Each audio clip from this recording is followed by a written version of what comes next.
राम जय राम जय जय राम श्री राम जय राम जय जय राम राधे श्याम जय जय राधे श्याम। श्री गणेशाय नमः।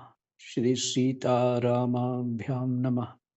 श्री हनुमते नमः। श्री उमापते नमः। श्री गुरुवे नमः। सब संतन की जय जय। जय जय सीताराम। राधे श्याम। श्रीमद् भागवत महापुराण तृतीय स्कंद नवा अध्याय।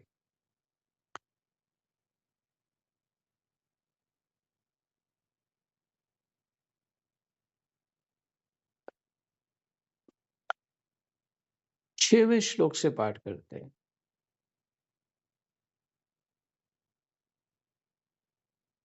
मैत्रेय जी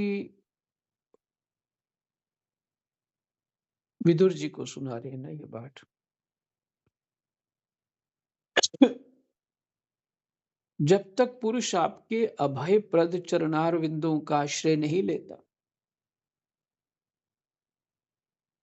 और हमारे चित्त में क्या आएगा कि हम कल्पना करेंगे भगवान की मूर्ति की और उनके चरणों के तरफ देखेंगे और चित्त में आएगा कि हाँ, इन चरणों का आश्रय लेना।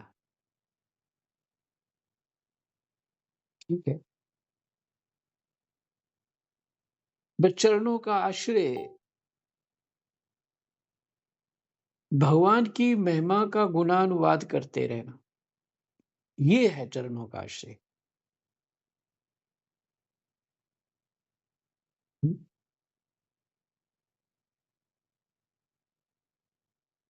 जब भगवान के गुणानुवाद करते रहेंगे तो परमात्म परायण हो जाएंगे, उन्हीं का आश्रय रहेगा क्योंकि बुद्धि मन में वही है।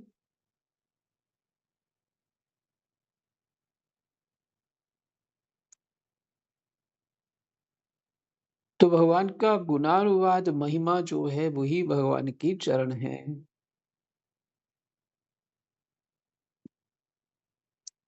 कुछ बातें जो समझ आती है ना, भगवत कृपा से समझ आती है। इसमें सत्व गुण विशेष होने पे कुछ कृपा हो जाती है, तो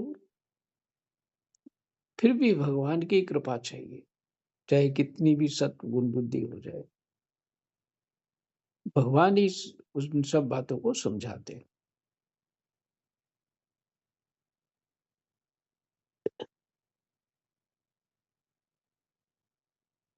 और देखिए, आप सबको और भी लोग अपने अपने जगह पाठ करते रहते हैं। बहुत ग्रुप होंगे इस संसार में। ये गुणानुवाद ही परमात्मा का आश्रय है।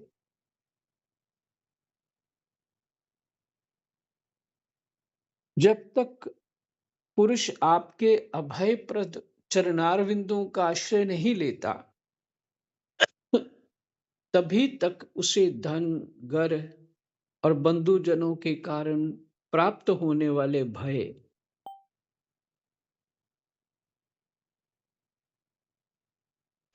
उनकी ममता के कारण उनका क्या होगा, प्राप्त होने वाले भय, शोक, लालसा, दीनता।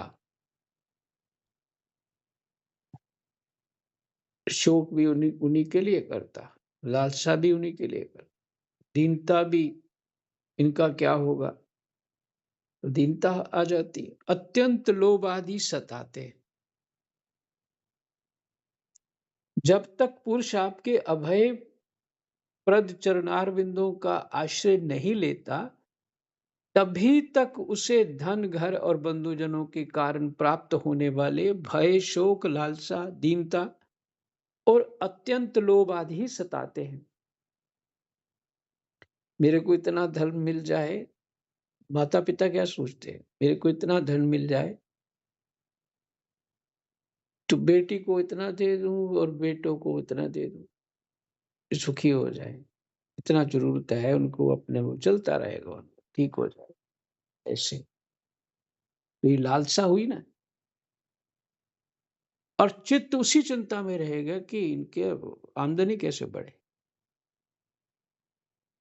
तो ये क्या है?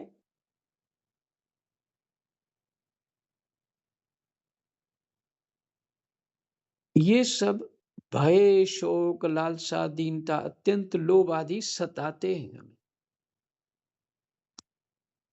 और तभी तक उसे मैं मेरेपन का दुराग्रह रहता है। इन्हीं के कारण रहता है।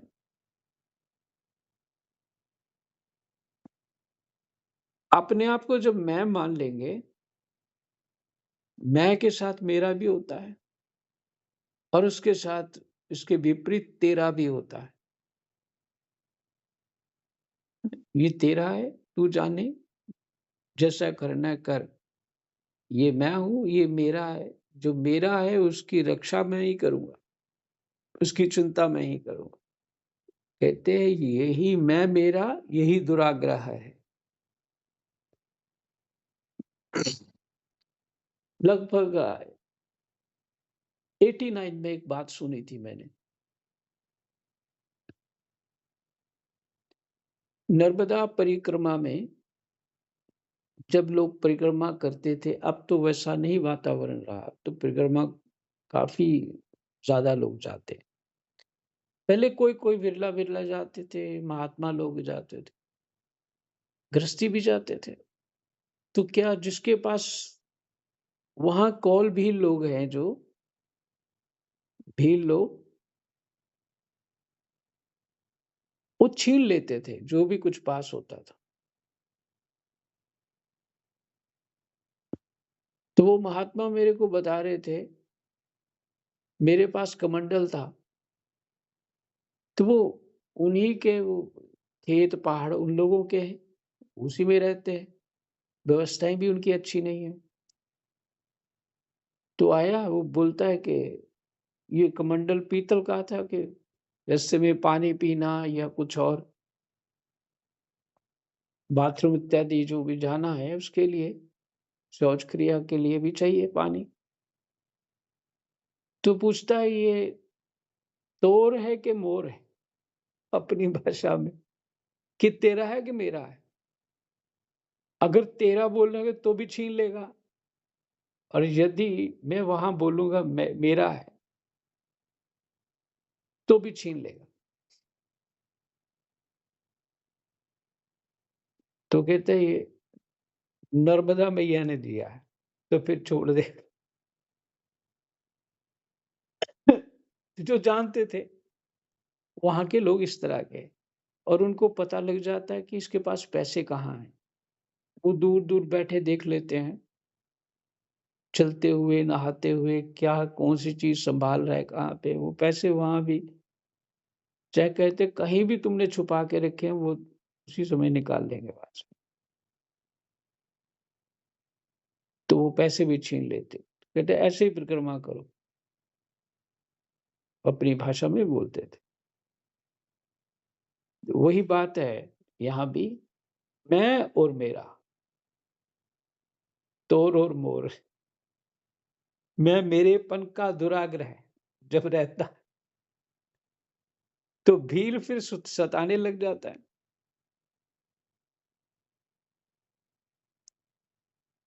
माने कष्ट जो है, पीड़ाएँ जो हैं, मानसिक आदि व्याधियाँ हैं जो, आदि व्याधियाँ आदि से ही व्याधियाँ होती हैं, चिंताओं से ही व्याधियाँ होती हैं। चिंता इत्यादि आशाएँ, कामनाएँ और छुपी हुई कई बातें वही आदियाँ हैं और वही व्याधियाँ उत्पन्न करती हैं।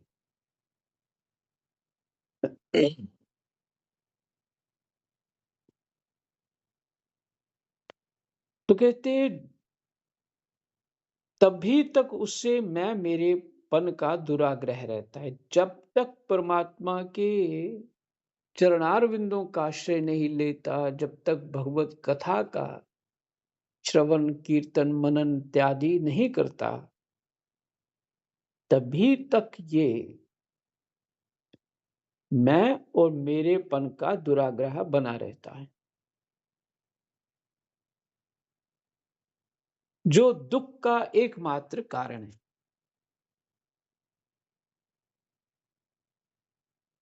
हमने तो सुन लिया, पढ़ भी लिया, फिर भी नहीं गया। सुना, समझ लिया और उसको जीवन उसके अनुसार नहीं बनाया। तो बताइए उतना ही लाभ होगा उसका कि हाँ, होता है, ठीक है, पर अपनाया नहीं।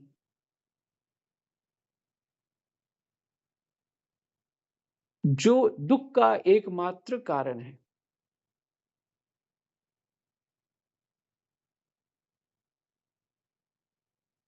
जब हमने कहना ये था कि जब हमने परमात्मा के आश्रय हो गए हैं, तो क्या बाकी सभी जीव परमात्मा के नहीं? मैं आपको अपनी एक बात सुनाता हूँ। मेरे पिताजी मुझे बोलते थे, "यार तू बड़ा सीधा है, तेरा क्या होगा?"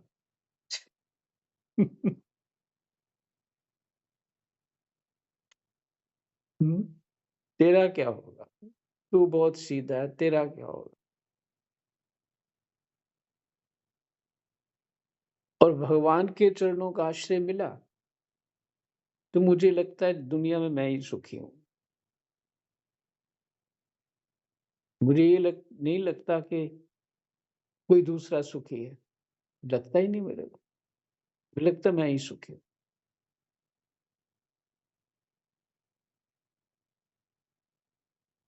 क्योंकि सही से पाठ का श्रवण, मनन, कीर्तन करने से मैं मेरेपन का दुराग्रह चला जाता है, नहीं रहता। विवेक जागृत हो जाता है।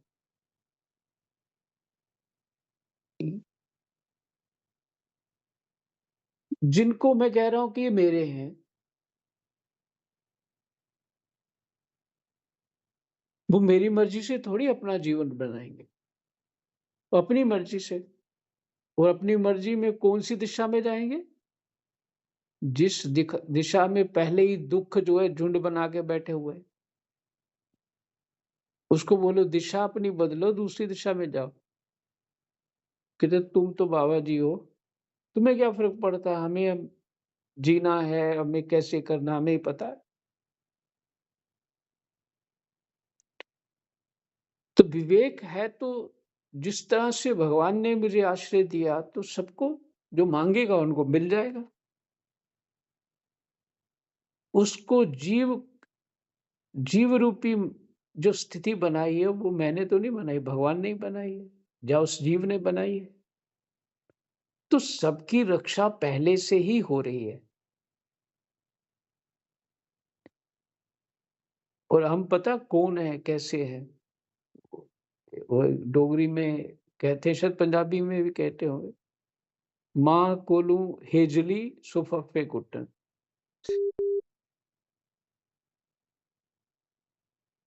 हाँ, माँ कोलू हेजली सो फफे कुटन। अपना तो सुख दुख दूर कर ही नहीं पा रहे, तो दूसरे के लिए चिंता कर रहे।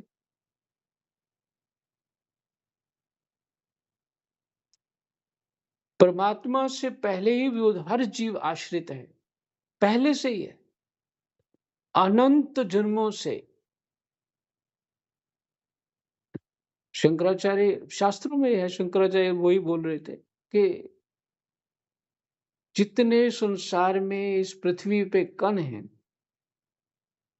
कोई गिन भी ले भले, गिन तो सकता ही नहीं पर गिन भी ले कह रहे, कैसे भी, लेकिन अपने जन्म मरण को कोई नहीं गिन सकता। इतने जन्म मरणों में कौन केयर कर रहा था उसकी, जब मेरी या उसकी? तुम कौन हो बीच में?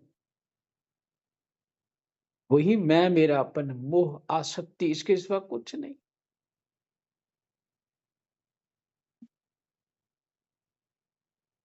एक आदत सी बनी हुई है।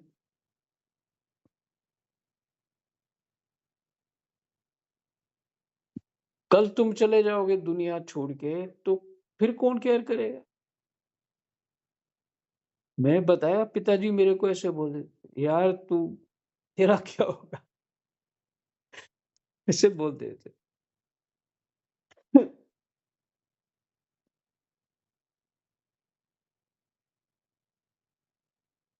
तो ये दुराग्रह है। मैं सुखी हो जाऊं, मेरे सुखी हो जाएं, ये दुराग्रह है।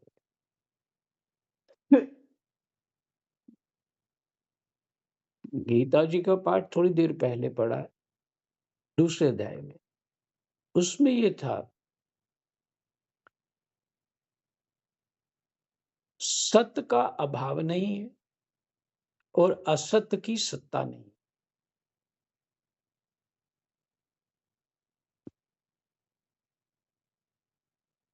उस जड़ का, उस जड़ जो इंद्रिय हमारी जड़ है, बुद्धि भी जड़ है। मन तो सिर्फ संकल्प करता है। जो इसी के चक्रों में पड़ा रहेगा वो अविनाशी है। नहीं, वो विनाशी है। तो विनाशील तो है ही है वो। ये शरीर छोड़ा, फिर दूसरे प्रोग्राम, दूसरा शरीर लिया, उस प्रोग्राम में चल पड़ा वो।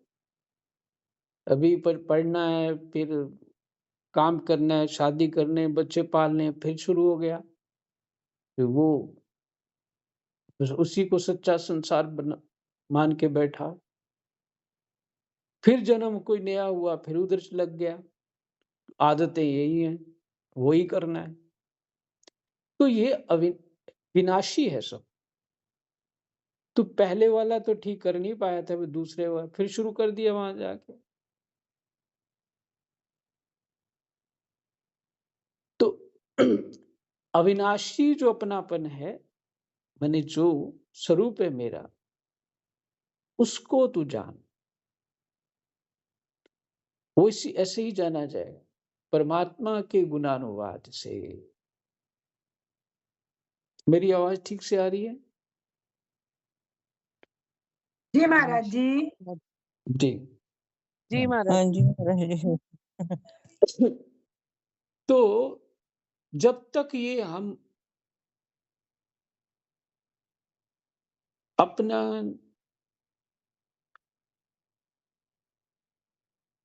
अंधकार दूर नहीं करेंगे।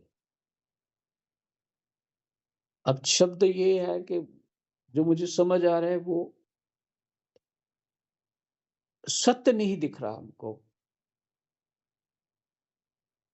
सत्य नहीं दिख रहा, असत्य दिख रहा है। असत्य क्या है? ये जगत जो अविनाशी है, जो अभी बना हुआ है वो भी नहीं रहना। नहीं, जो विनाशी है, जो बना हुआ है वो नहीं रहना। और तू तो अविनाशी है, तू तो अमर है। तू ही तो जन्म मरण ले रहा है। जो जन्म मरण ले रहा है वो आत्मा अविनाशी है, और जो जन्म मरण है वो विनाशी है। तो तुम विनाशी की क्यों चिंता कर?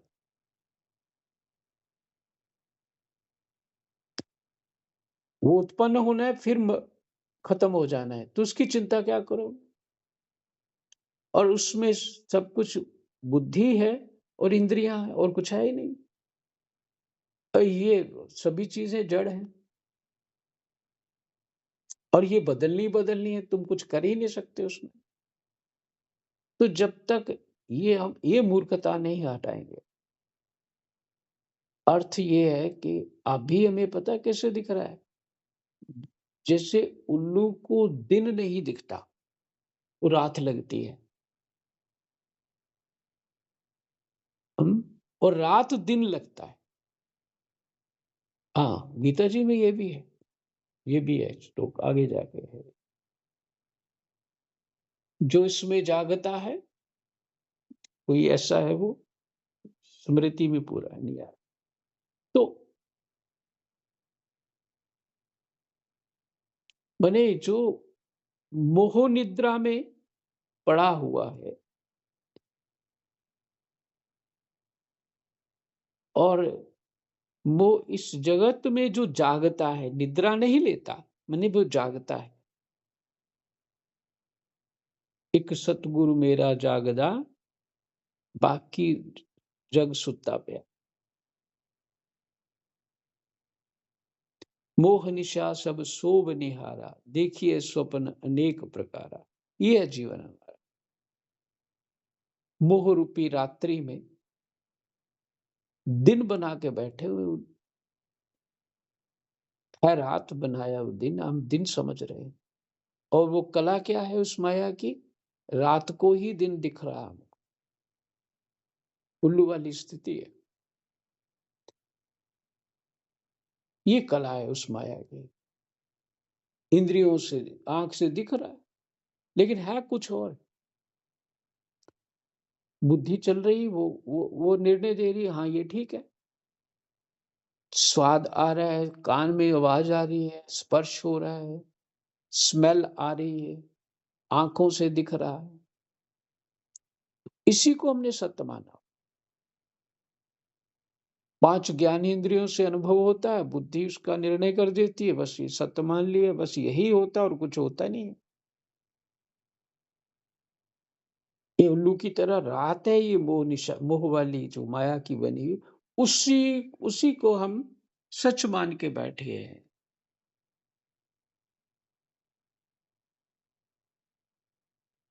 और जो दुख का एकमात्र कारण है, और ये सब विनाशील है, और अविनाशी तू अजर अमर आनंद स्वरूप है, सच्चित आनंद है, उसको नहीं देख पा रहा।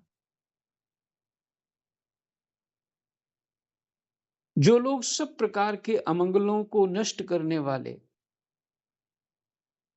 अमंगलों को नष्ट करने वाले आपके श्रवण कीर्तनादि प्रसंगों से इंद्रियों को हटाकर लेश मात्र विषय सुख के लिए दीन और मन ही मन ललायत होकर निरंतर दुष्कर्मों में लगे रहते हैं, उन बेचारों की बुद्धि दैव ने हर ली है।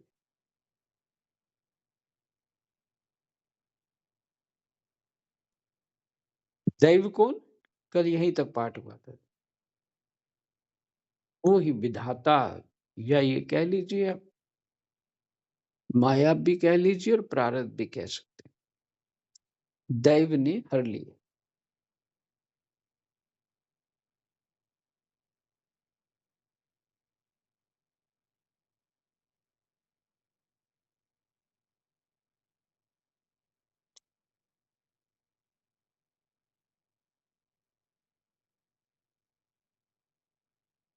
जो लोग सब प्रकार के अमंगलों को नष्ट करने वाले आपके श्रवण कीर्तनादि प्रसंगों से इंद्रियों को हटाकर लेश मात्र विषय सुख के लिए दीन और मन ही मन ललायित होकर निरंतर दुष्कर्मों में लगे रहते हैं, उन बेचारों की बुद्धि दैव ने हर ली है। अच्युत भगवान जी से कहे, अच्युत, क्योंकि अभी ब्रह्मा जी स्तुति कर रहे हैं भगवान की, और ये कौन सुना रहे हैं? मैत्रेय जी विदुर जी को सुना रहे कि ब्रह्मा जी ने क्या स्तुति करी।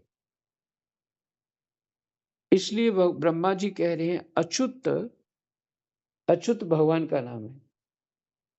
जो च्युत होता है गिरना, अच्युत मैंने जो कभी गिरता नहीं है, जो अविनाशी है, सच्चित आनंद है। अच्युत उरुक्रम इस प्रजा को भूख प्यास, बात, पित्त, कफ, सर्दी, गर्मी, हवा और वर्षा से परस्पर एक दूसरे से तथा कामाग्नि और दुहसा क्रोध से बार बार कष्ट उठाते देखकर मेरा मन बड़ा खिन्न होता है। ब्रह्मा जी अपनी प्रजा के लिए चिंतित है। ये भगवान से प्रार्थना कर रहे, से मैं दुखी हो जाता हूं। खिन्न होता है मैंने दुखी हो जाता। हे स्वामिन, जब तक मनुष्य इंद्रिय और विषय रूपी माया के प्रभाव से आपसे अपने को भिन्न देखता है,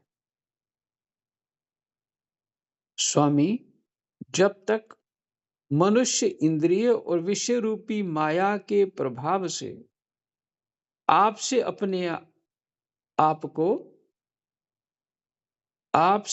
अपने को भिन्न देखता है। कारण क्या है? भगवान से अपने आप को हम अलग क्यों मान रहे हैं? कहते हैं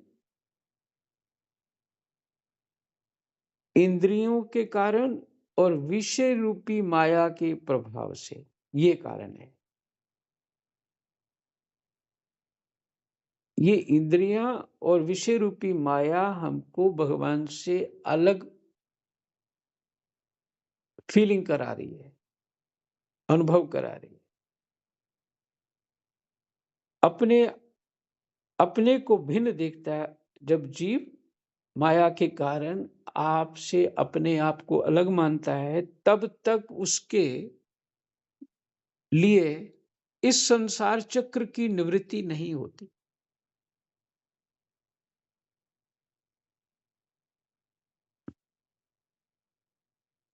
इतने बड़े बड़े रहस्य खोल दिए हैं ब्रह्मा जी ने, तब तक उसके लिए इस संसार चक्र की निवृत्ति नहीं होती, जन्म मरण में फंसा रहता है। यद्यपि यह मिथ्या है ही असत, सिर्फ अनुभूत हो रहा है नहीं है। तथापि कर्म फल भोग का क्षेत्र होने के कारण उसे नाना प्रकार के दुखों में डालता रहता है। कर्म ही उसका नाना प्रकार के दुखों में डालता रहता है।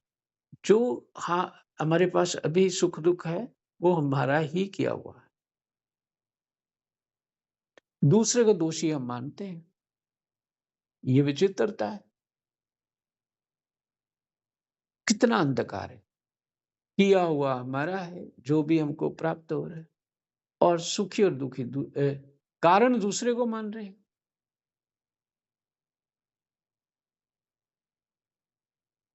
यही विश्राम करते हैं 9 श्लोक तक। ये कर्म ही इन दुखों में डालता है। मैंने वो जो संस्कार बनता है हमारा उन विषयों में रत रहने के कारण, वही हमारा कर्म हो जाता है। फिर वैसी बुद्धि होती, वैसा मन होता है, उसी में फिर परिणाम तो वही निकलेगा, सुख दुख। तो 9 श्लोक, सिर्फ 2 ही श्लोक पढ़े। कृष्णाय वासुदेवाय हरे परमात्मने प्रणतः क्लेशनाशाय गोविन्दाय नमो नमः।